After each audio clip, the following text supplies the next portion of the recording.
নমস্কার। শ্রীমদ্ ভাগবত গীতা অষ্টাদশ অধ্যায় মোক্ষযোগ শ্লোক 51, 52 ও 53।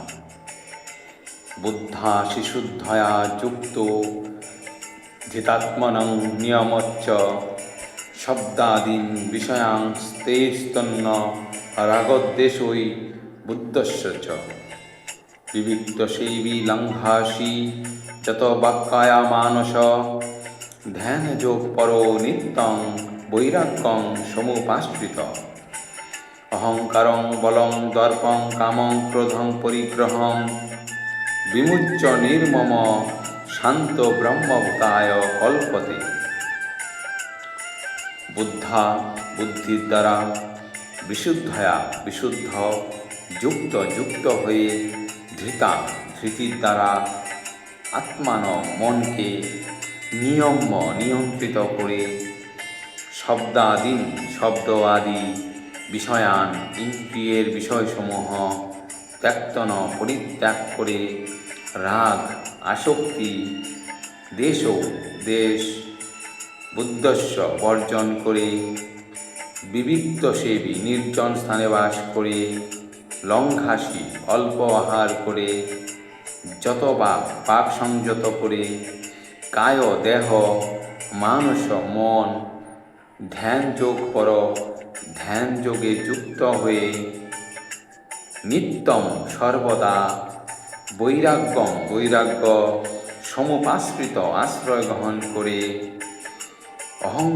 অহংকার বলং বল দর্পং দর্প কামং কাম ক্রোধং ক্রোধ পরিগ্রহং চর বিষয় গ্রহণ বিমুচ্য মুক্ত হয়ে নির্মম মমতাশূন্য শান্ত ব্রহ্মভূতায় ব্রহ্ম অনুভবের জন্য কল্পতে সমর্থ হন। অনুবাদ: বিশুদ্ধ বুদ্ধিযুক্ত হয়ে মনকে ধৃতির দ্বারা নিয়ন্ত্রিত করে শব্দ আদি ইন্দ্রিয়ের বিষয়সমূহ পরিত্যাগ করে রাগ ও দেশ বর্জন করে নির্জন স্থানে বাস করে অল্প আহার করে দেহ মন ও বাক সংযত করে সর্বদা ধ্যান যোগে যুক্ত হয়ে বৈরাগ্য আশ্রয়পূর্বক অহংকার বল দর্প কাম ক্রোধ পরিগ্রহ থেকে সম্পূর্ণরূপে মুক্ত হয়ে মমত্ববোধ শূন্য শান্ত পুরুষ ব্রহ্ম অনুভব করতে সমর্থ হন।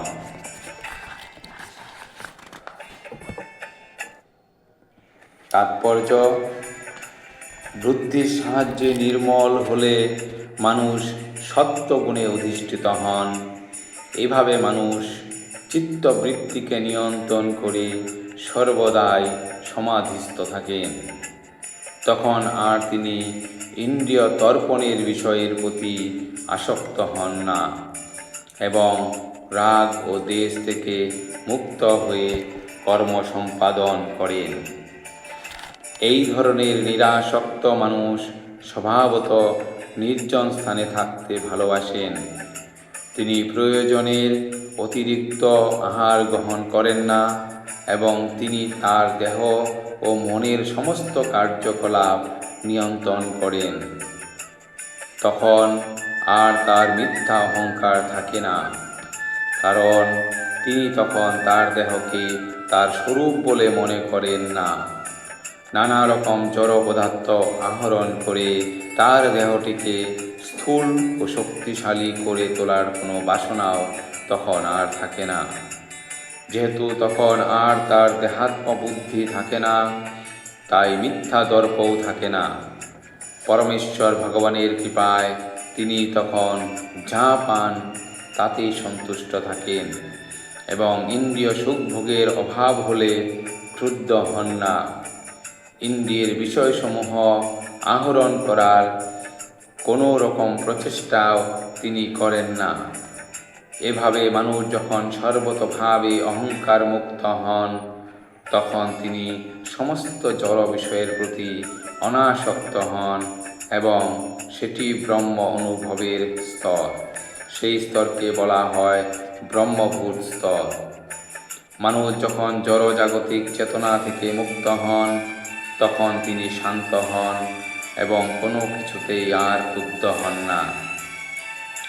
ভগবদ্গীতায় সেই কথা ব্যাখ্যা করে বলা হয়েছে, আপূর্য মান মচল প্রতিষ্ঠং সমুদ্রমাপ প্রবিশ্যন্তি যদ্দৎ তত্তৎ কামা যৎ প্রবিশ্যন্তি সর্বেশ শান্তিমাপ্নোতি ন কামকামী।